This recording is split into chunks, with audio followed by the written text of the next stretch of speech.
घर कौटी गोटे टाइम बाजिला पिचुरे कष्ट होनी काम करबनी बोली तुमको किए जबरदस्त कराऊे काम करने तुमको अधिक मजूरी दौरान मजूरी के दौरान 350 टकर खरा बेले दिन गोटाए है काम कर सरकार बंद कर खरार काम करने तुम प्रतिवाद करना मोना हूँ संतोष कुमार होता civil protection legal service state chairman Odisha गोटे अवेयरनेस प्रोग्राम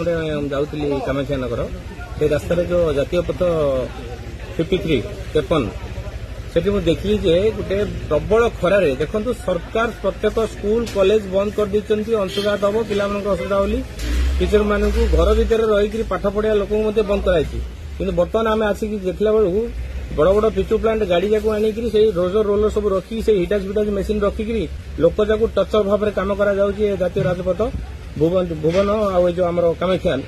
नगर बुझिले कि देखिली देखला बहुत लोक दहल विकल होती कि सिविल सुपरवाइजर मैंने कंस्ट्रक्शन टेक्नोलोजी इंजीनियर मैंने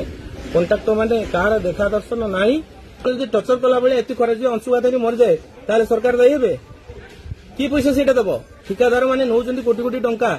सेठी ऑफिसर माने बसी पीसी खाई मजार एंजॉय करके एसी रूम रे बसबे गरीब लोक जाको एई काम करिवे।